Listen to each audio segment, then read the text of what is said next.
Hello, my name is Vint Cerf. I'm chairman of the board of the Marconi Society.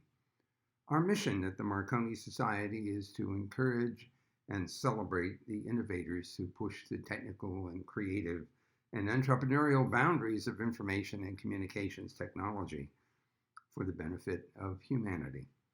I'd like to welcome you now to our State Studies series, Case Studies series, a national inflection point, the intersection of research and education networks and sustainable digital equity initiatives.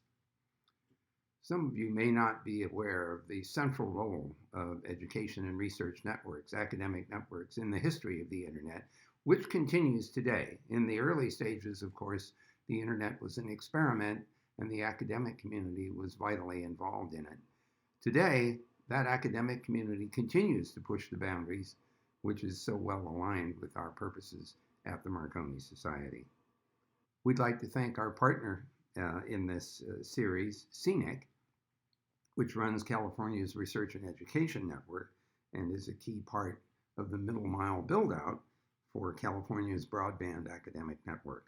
And the Network Startup Resource Center at the University of Oregon, which has been working globally for over 30 years to provide the equalizing force of connectivity for all, but especially through the academic centers of countries around the world. We're just beginning a once-in-a-lifetime investment by federal and state governments, billions of dollars to go into infrastructure that will increase access to the internet throughout the country. There are some very critical issues that have to be addressed, however, in order to make this investment successful and to deliver the benefit which we all hope that it will provide. Funding is being directly provided from the federal government to states and tribal territories. And the consequence of that is that the states and tribal members need to be fully prepared to execute on this largesse, to know where to spend the money, how to spend the money, in what amounts, and for what kind of infrastructure. And this series helps to illuminate how those decisions can be made in the most effective way.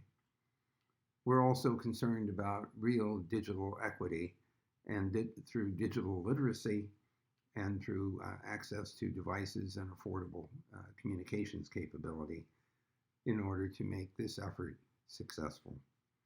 We need to start planning now for all of the effort that will be required to spend all of these funds wisely.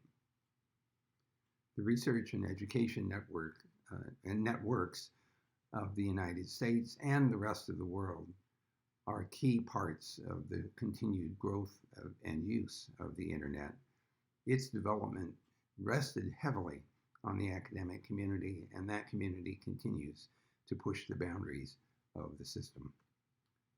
We're key partners at the Marconi Society in this effort, and we welcome you to this series.